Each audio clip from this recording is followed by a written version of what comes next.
Olá, pessoal! Vamos falar hoje de um assunto super legal, né? A gente vai trabalhar a questão de textos e a gente vai trabalhar com paródia em poemas, né?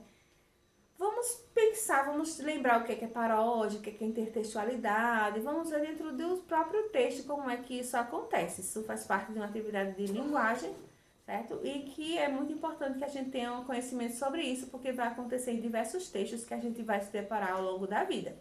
A gente tem esse poema, né, A Canção do Exílio, de Gonçalves Dias, que é bem conhecida. Vocês já foram apresentadas a esse poema no início do bimestre, tá aí no caderno de vocês de produção textual. Esse poema é um poema do romantismo, né? Minha terra tem palmeiras, onde canta o sabiá, as aves que aqui gojeiam, não gojeiam como lá.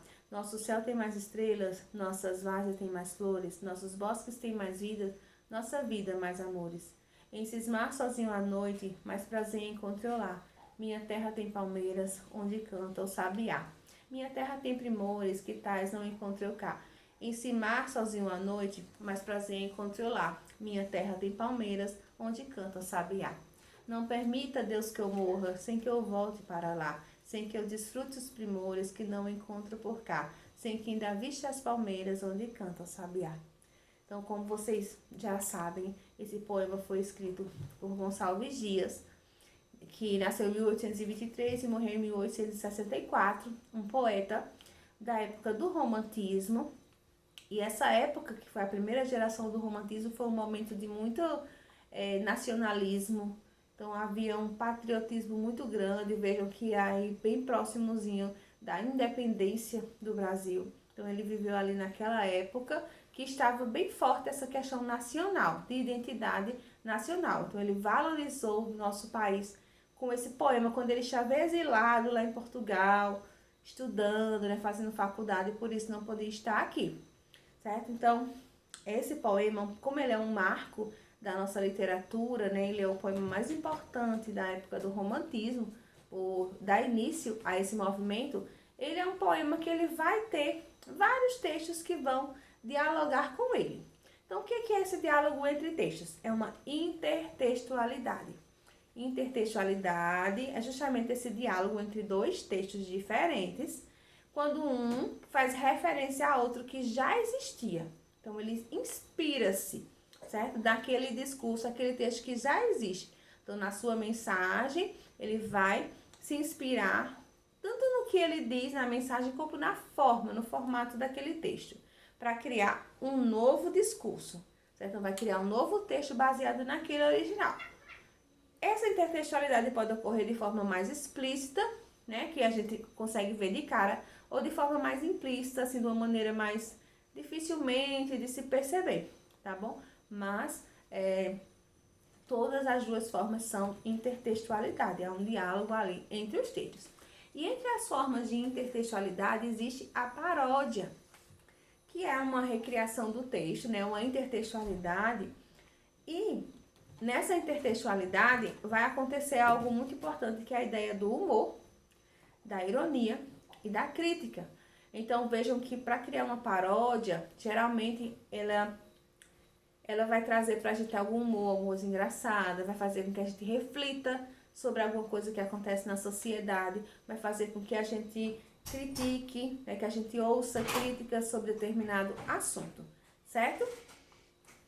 Por exemplo, vamos ver aqui esse exemplo, que é a Canção do Exílio Facilitada, ou seja, é um texto que vai dialogar com a Canção do Exílio de Gonçalves Dias. Esse aqui é de José Paulo Paes. Ele fala assim, lá, sabiá, papá, maná, sofá, sinhá, cá, bá. Vejam que em pouquíssimas palavras ele vai transmitir mais ou menos a mesma coisa do poema de Gonçalves Dias. Isso com humor, né? Vejam que ele lá, é como se ele estivesse com saudade do Brasil. E o cá, ele não está feliz, né? Onde ele está naquele momento.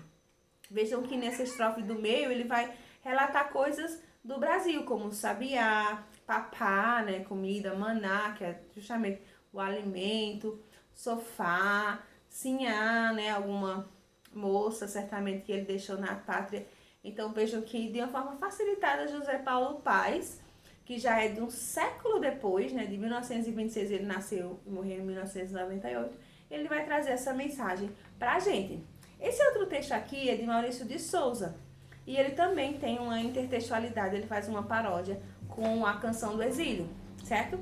Ele fala, minha terra tem Coríntias, onde canta o sabiá. Aí o outro fala, minha terra tem Palmeiras. Diz, cada um tem o time que quiser.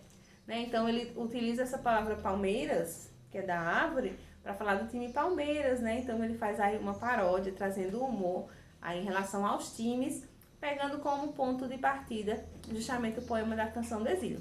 Já esse outro aqui, a gente vai ver Gonçalves Dias, nosso céu tem mais estrelas, nossas várzeas tem mais flores, nossa vida mais amores. Aí ele vai passando, né? Aí ele fala, minha terra tem palmeiras onde canta o sabiá. O sabiá sou eu. Essa era a palmeira. E a gente vê aí que a palmeira tá arrancada, né? Foi cortada. Então, aqui a gente tem uma crítica. Veja, se no anterior a gente tinha humor, nesse a gente tem uma crítica à questão do desmatamento, certo? Então, a paródia ela vai acontecer dessa forma. É uma intertextualidade que vai trazer humor, vai trazer uma crítica, uma sátira, uma ironia, fazendo com que a gente reflita sobre alguma coisa, tá? Espero que vocês tenham compreendido e possam desenvolver a atividade bem tranquilamente.